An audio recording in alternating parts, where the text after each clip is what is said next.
Okay, guys, so Fiendsmith Whitewoods. This is probably the most requested or commented on version of Whitewoods so far. I'm going to try to make these videos a lot shorter now and stick properly to a routine of how to go through this. So the general format is going to be, I'm going to give you some conceptual ideas behind how this deck is supposed to work. Then I'm going to show you some sample combos, things you can do with the deck. Then I will commentate some gameplay and show you some difficulties that I ran into. And then I will give my final thoughts on the deck and how I think it maybe could be changed to become a little bit better. So first of all, in my previous videos, I've explained that when you are thinking of merging engines together, and I consider the toy engine and the Whitewoods engine to be basically the same because you must play these together. You can't really play this deck without them. So when you're adding in another engine like Fiendsmith, or I showed Sprite previously, and there are other versions that I haven't covered like Kashtira and so on, you have to think of a few things. First of all, how does this impact your ceiling? This is the obvious one because everyone knows what their end board looks like in a vacuum after they try out a combo. The second is, how does it help you play through interruptions? And are those hand traps or breakers? Does it help you the same for both or not?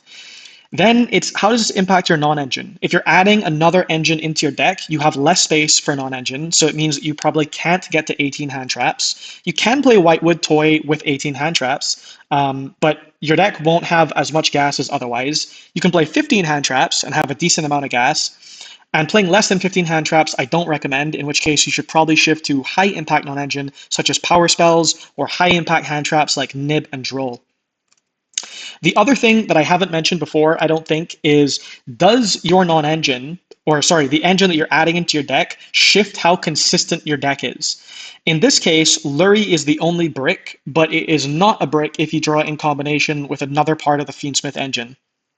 So I found this to be one of the biggest benefits of playing the Fiendsmith cards is that they're less bad cards in your deck.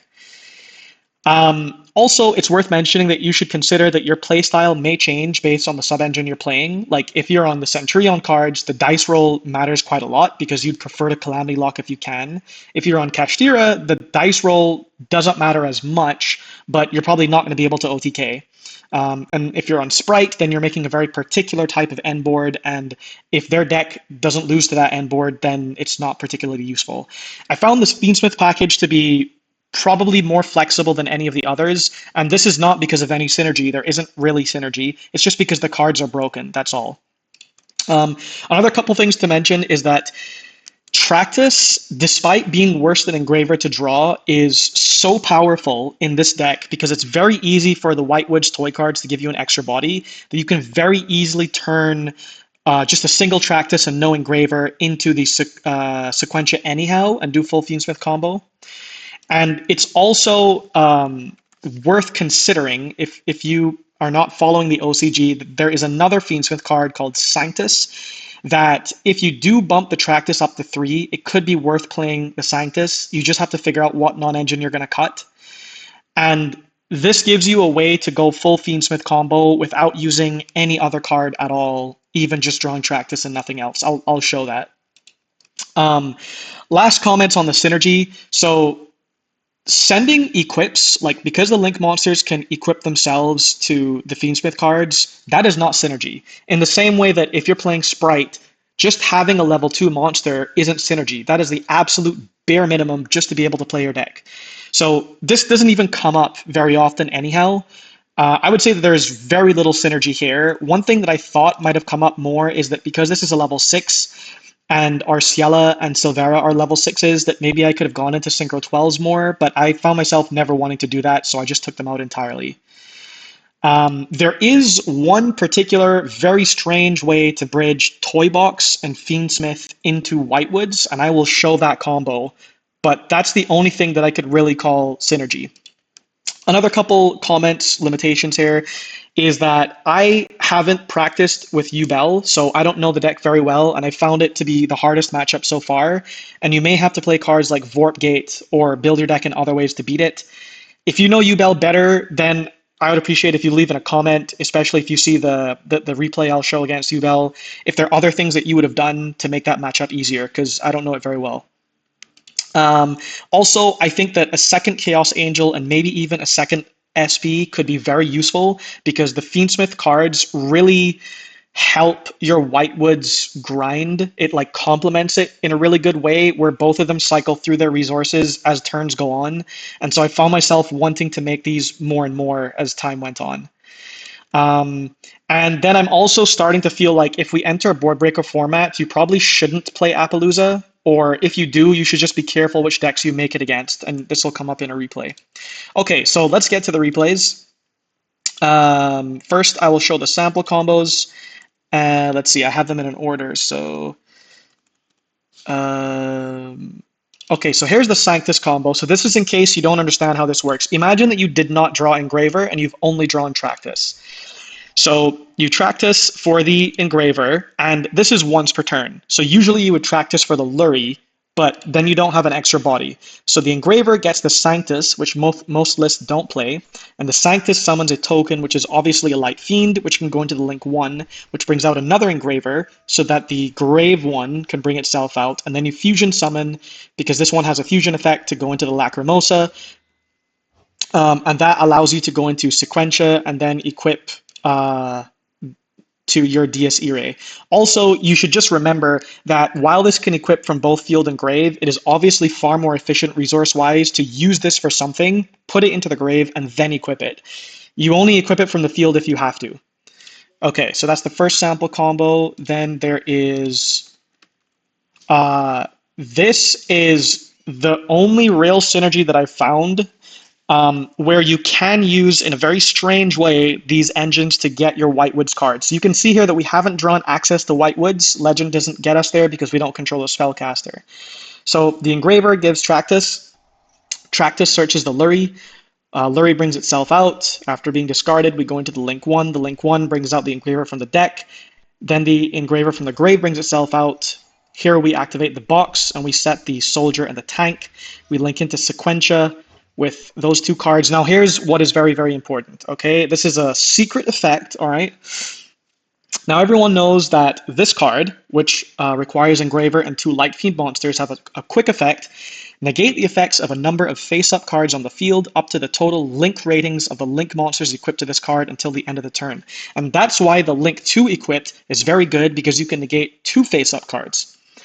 If this card is sent to the graveyard, okay, this is the secret effect, you can shuffle one other Light Fiend monster from your graveyard into the deck/extra deck, then target a card on the field, so it can be your own card, send it to the graveyard. Now, here's the other secret effect of Tractus. Not only can you add a Light Fiend monster, but you can banish this card from your graveyard. Cost: Fusion summon a Fiendsmith fusion monster from your extra deck using monsters from your hand or field as material. Now that means you can remove your own Dies Irae from the field and pop your own soldier. So what happens if we do that? We fusion summon into Lacrimosa, okay? And Lacrimosa can bring back the Dies Irae because it was just summoned, so we're not losing this. And the Dies Irae can shuffle back a card to pop our soldier. And because box is up, soldier can give us access to our Whitewoods engine because it is a light monster. And now we can normal summon Sylve. So Sylve gives us whatever we were missing. We already had legend, so in this case we search Woes. And now we can legend to go for reset. And we dump the Woes because it's going to bring itself back to get our extender. Now, here's what's super relevant to remember. The link 1 says you can only special summon Fiendsmith Requiem once per turn. This card does not say that. So we don't want this to be just a vanilla monster in our field. We still want to be able to equip it, but we had to shuffle this back out to do this weird bridge. So we do want to make it again. So then we continue with some standard Whitewood stuff. Bring back out the tank. The tank gives us a level 2 because we want to climb into the Yubel. That gives us back another card. And here I go into the Apo. And so this puts this back in the grave. So now we have the Dies Irae, which is equipped with a link 2. We have the Yubel, we have the Woes, we have the Appaloosa. So from drawing no usable Whitewoods cards, we completed basically a normal combo drawing box and Fiendsmith cards. Okay, so the next one is, I've named these kind of strangely, but this one, let's see, why did I include this in here? So I'm starting with the toy cards, And I get the box here because I didn't start with the box, so at least I can get the tank. I bring out another soldier from deck. Here I bring out the Arcia and get the tank here. Now, in a lot of my combos, I show that you can go 5th Summon Apple here. I'm starting to feel like that is a lot more situational and that I should maybe be going back to the Gallant Granite because it is so much better against breakers. You don't want to like lose to a Talents Take Your Apple or just like a Dark Ruler and then those 4 materials traded with 1 Dark Ruler and whatever else got hit by Dark Ruler. And just searching the Valor off of the Arciella, if you don't need to search other engine or like you didn't get access to your woes before, I feel like is not enough. Whereas Valor and Nib together are extraordinarily strong. And then one thing that you will probably do all the time is you'll end up using like a Lurie and another Whitewoods card to go into the Link 2. And so this gives you this was just necessary for the combo to complete. So it's not really doing anything on the field. If I had another monster, I'd probably turn it into an SP, or you could turn it into a Chaos Angel just to protect your synchros. And so here you have all of your resources in rotation. Okay, so that's that one. Okay, let's see.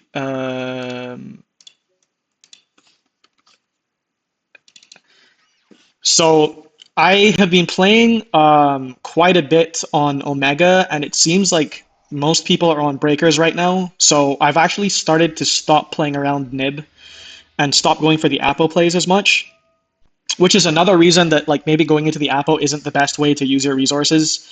But you can see here that you do standard Fiendsmith stuff. And then here I'm using Prosperity. I found to be like super, super good. Even just banishing 3 cards usually gets me into what I'm missing. And even if it doesn't, it'll give me some kind of extender and then I feel better. And then if I'm going second, it gives me far more reliable access to my breakers. So I'm liking Prosperity so far. The only thing that you should remember is that it does make you not able to draw off the Arcia, which doesn't matter in terms of card economy, but sometimes it does matter in terms of like you want to trigger the soldier or the tank. So you have to remember that you can't use that effect. So this is just to show that they're like, doesn't really matter the order in which you do things. You'll often get this back. I just put this on the field because it means that woes will be live. And so here's another standard field for you. Okay, now I will show you some real games. So what's this one called? Okay, so this one is against Tearlaments, which is extreme copium. I was coping on Tears for a very long time. So I activate the box. He immediately activates the Tearlaments Kashtira, banishing the Scream. And he mills a Merly, but with nothing in grave, which means if he fuses here, he's down on card economy. Now, I'm thinking that he did this to place the Keldo in the grave, and that actually could be useful because he can stop me from doing my Fiendsmith stuff, but then he uses the Keldo immediately. So I'm like, what? Why did you do that? Because it would have actually been an interruption if he had kept it for like Fiendsmith or even Whitewood stuff to stop me laddering. Like I could have forced it out, and then one of my engines would have resolved, but it at least would have been useful if he had, saved it as an interruption instead of just shotgunning it. So I don't know why he did that. So here I send the tank and I bring the tank out, and I'm thinking like there's no Nib to play around because he's on the deck that he's on. I make a Chaos Angel, I banish that card. Now here, I'm not gonna lie, I actually forgot that I was going first because there were cards on his board, but then I realized it doesn't matter. This card is good because if I pop the Tearlaments Kashtira and it actually mills something good, I'll just banish the Tear name that triggers in the grave, and then it won't be able to fuse. So Draco Berserker, I really like as a generic Synchro Aid in this deck. It comes up quite often, and then it makes ODKing easier as well. So now I start going into the Fiendsmith plays now that I've established what I want, and my Synchros are protected because of the Chaos Angel. And you see that by the way, it didn't matter what went to the grave because I would have had the Draco Berserker up. But then I bring out the DS Irae, and I want to get another body on field so that I can put this in the grave before equipping it. But then he concedes defeat here. So there's that one. Okay, now I have a couple more. So this one, like I was saying, I don't really know the Yubel deck very well, so I probably made a ton of misplays here.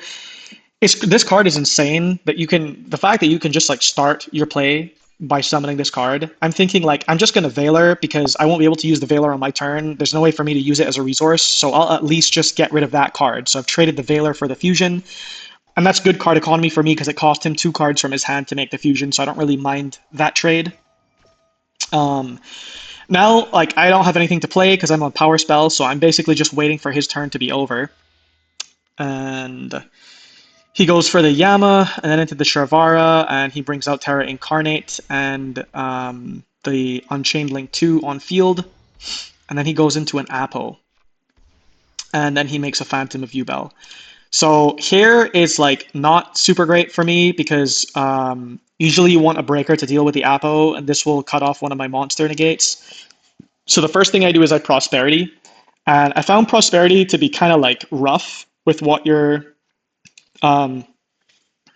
banishing, because if your games last long, you actually do want to go through quite a bit of your extra deck. But anyhow, I'm searching for either a Dark Ruler or an Evenly, and I get the Dark Ruler off the Prosperity, and now I'm like, okay, maybe I can try to play. Here is the classic Sylve Legend combo, which is great, because if they have something to stop it, then you can always Legends, except not if it's an Ogre. So, you know, I'm not really thinking that people are going to be on Ogre much. I feel like it's often Imperm or Veiler, and then this is great because they use their interruption, and then they just Legend and continue anyhow. So now I don't really have anything to do, so I just set the Woes and the Toy Soldier, and I pass turn because I'm thinking that he can't OTK me, and there's nothing else I can do. So now I wait again. He brings out Eternal Favorite, which is strong. Muckracker, he brings out a Yubel card, and I'm like, okay, he's not going to do much damage, so I definitely have another turn.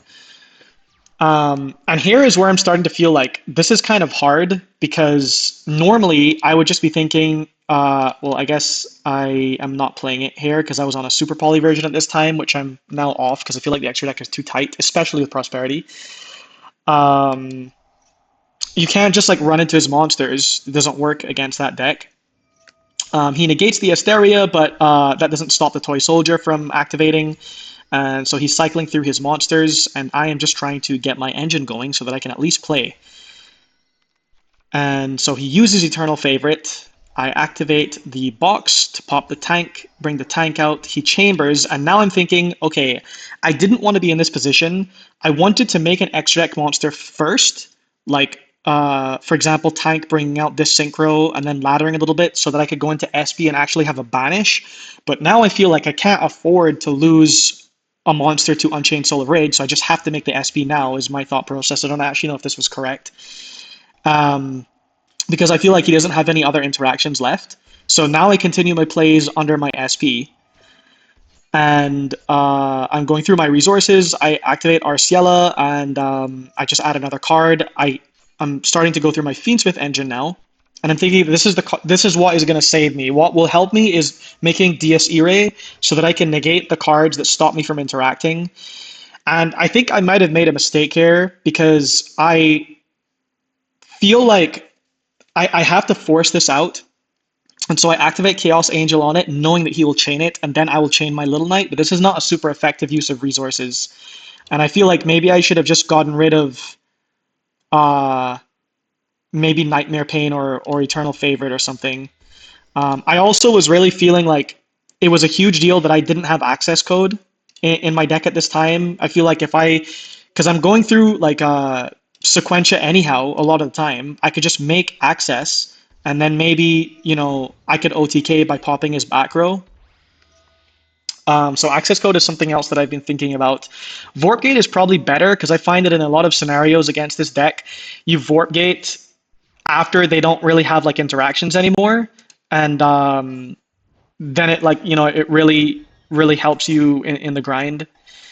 So now I'm just trying to survive off of the Dies Irae, but he has access to another Nightmare Throne, and I activate Little Knight because I thought he was going to try to fuse and I wanted to get rid of his materials. For some reason, he tries to use Anguish on Chaos Angel, but it's unaffected. Yeah, so then he makes his own access code, and he makes a mistake here because getting rid of the Dies Irae makes me allowed to shuffle back a monster to send one of his monsters. So I clear his access code, and that saves me resources. So now, because the Fiendsmith cards like recur themselves over and over, you can just continue going through the engine basically every single turn. And so I'm just trying to like keep board clearing over and over again, and then go back into DS Irae so that I can negate the cards that stop me from being able to kill him. Since he has two of these up, I know that I need to negate at least this, so I'm like, okay, well, he already used this. I'll just negate two other cards. I attack with a card that will deal the least amount of damage to myself, and then I continue attacking, and he concedes. So that is that game. Then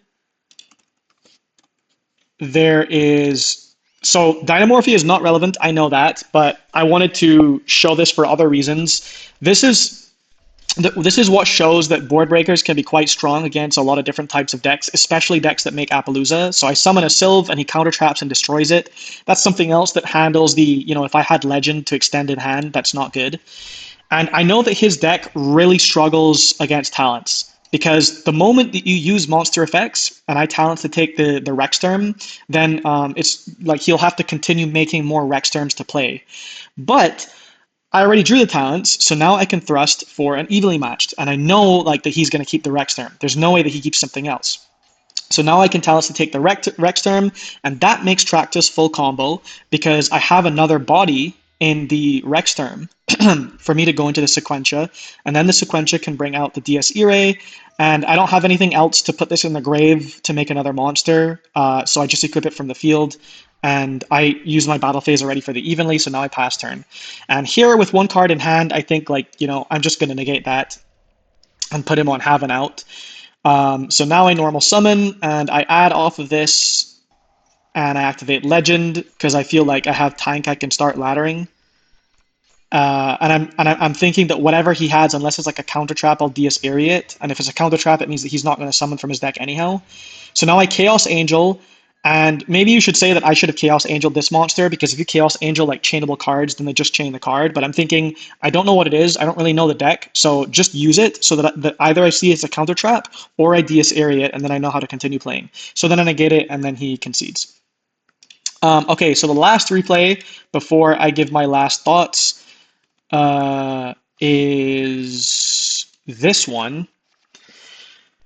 Okay, so I believe, yeah, so I go first, we tank, we set the two cards, and we have Reset in hand, so this is a great opening for us, even though we have evenly matched, that is the kind of hand that you want to draw, because you don't know if you're going first or second. Here is the standard scenario where you haven't used your normal, and I often like to go into Apo, but I'm starting to think is a mistake, and instead Gallant Granite is better at that point. Or, Gallant before you get to the Apo so that you can search the nib, and they don't nib you on the Gallant before you've gotten the search. So anyhow, we go into Arciela and search the Veiler, which, as I'm saying, would be way better complemented with a searchable nib. And one of the great things about these Whitewoods cards is as you ladder and you place the Synchros in the grave to get the free body out, that gives you 2 materials to go into the Sequentia, which is what makes Tractus so good and where you don't even need to draw the Engraver. So I really like Tractus in this deck so far. Here we go into the DS Irae, and you often are going to find yourself in spots where obviously, you don't want to get rid of your Yubel to bring out, like a Silver, whichever one you didn't want to use. And so you have to equip the Link 2 from your field. And that always feels kind of bad, because it's like, if you had just made something else first, like a Lil Knight or whatever, then you would have been feeling good. Now, he goes Super Poly, and he discards a Trudea. So I'm like, okay, he's either on Centurion or like a Whitewoods build. And he sends my DS Irae and the Diabel. So now I am on an Appaloosa. And he summons the Mud Dragon here. So Mud Dragon turns itself to light. You could have argued that I could have Appalooza'd there, but I'm thinking if he activated Super Poly, he's probably on breakers, so why not just wait, because this doesn't threaten my Appaloosa at the moment, and I don't want to be stuck on like just a single Silvera if he takes the Appo. So now he summons Sylve, and I'm like, okay, I probably don't need to negate this with the Appo, but my other play here, because you never know, like if you're on Super Poly, you can go into rank 4s very easily with Whitewood stuff. So I'm thinking if I don't Appo here, I'm for sure going to bring out a tuner by shuffling back Diabel, and I'm in a Silvera. So I would make the talent slide anyhow. So I'm like, okay, I'm just going to Appaloosa negate.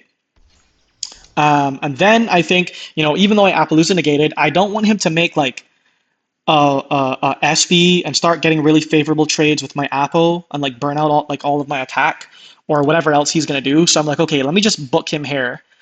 And one thing you should always remember with Apo, if you can split things into different chains, you get more value out of the Apo. Don't just like use every single card in the same chain and then you don't even have your Apo protection. So he ashes the woes. So he's desperate here. He probably knows that he loses to the Silvera. So I Apo that, so the Silvera comes out, and he super polys again, but the thing is that that's not going to stop the Silvera from resolving. So now, instead of him being able to like Chaos Angel on with these two cards, they get booked, and he has to pass turn. And so I bring out the Arcia in the end phase, and now I have like so many cards. I have Box in rotation, I have Engraver access, so we Tractus here for the Lurry. The Lurry brings itself out. We go into the Link 1. Engraver comes out from the Link 1. We equip. Now I pop a card, and he surrenders because there's nothing that can be done here. Okay, so let me give my final thoughts on this. So I've found many games where I feel like Appaloosa is really underperforming, but I'm hesitant to take it out of the deck because I feel like there's certain decks that Apple really, really hurts. And so having the option is good, and it doesn't feel very useful to put it in the side, or at least, you'd have to have space for it in the side. The access code, I feel like would be very, very helpful in different scenarios, but the problem with the access code, and the reason why I feel like I'm not going to end up playing this, is if you read how this works, it says you can banish a link monster from your field or grave, destroy a card your opponent controls. And the problem with that is that the Fiendsmith cards, you don't actually want to banish. You want to keep them in your grave so that you can access them and rotate through them. And using the access code to banish these cards to go for game means that if you fail, like if they stop you and you don't actually go for game, you have cut yourself off from your entire Fiendsmith package. And so I feel like what might be better in this scenario, even though it doesn't help you go for game, is either a Vorp Gate, but I'm kind of biased because of a few Yubel matches, or a second SP. And another thing to note, like why a second SP could come up, is that you can make SP over Apo, and that makes things like going into Gallant Granite, searching Nib, and then making SP with those cards kind of like helpful. Instead of going into the Apo, it's not like just because you're not playing Apo, you're not gaining interruptions. And then the overlap in functionality between SB and access code is that you're usually like the need that I found for access code is less for being able to actually deal damage and more so just being able to pop cards. So if there are any ideas that you guys have of something that would help with that, with like spot removal, let me know. Otherwise, I'm thinking that I may replace the access code with another SP. I think there was some, oh yeah, the other thing that I wanted to mention is that I was trying Super Poly over the evenly matched because it is much better on the dice roll because you can use it whether you go first or second, and then siding the evenly matched. But I found that the extra deck space is actually starting to feel quite tight, and you could say, why not take out like a duplicate Chaos Angel or take out Triage Master or the access code or whatever. But the thing is, they just cover different functions, and it is very, very common for you to be able to make multiple Chaos Angels in a match if you actually want to do that, and especially if you make it on your first turn because you want to insulate your synchros against interruptions. So I feel like the cost of the 2 extra deck slots, or you could maybe, if you played only one, like either Mudragon or Garura, that feels very risky, because if you draw a Super Poly and then you didn't play Garura or you didn't play Mudragon, then the card is just bricked in your hand. So I feel like you have to play both Garura and Mudragon if you're on Super Poly. And I'm not saying it would be incorrect, but maybe you would take out the Appaloosa, but then you would want the Gallant Granite, so you'd have to figure out how you're gonna play around that, basically. So that is my overview of Fiendsmith in Whitewood so far. I think that it is very strong, despite not having real synergy outside of that strange toy box engraver link between the engines that I showed. And It could be that this ends up being one of the better ways to play Whitewoods. Again, nothing to do with synergy, just because these cards are broken. So I hope you enjoyed the video. If there's something that you think that I missed or that you can do with this deck that I haven't shown so far, let me know in the comments.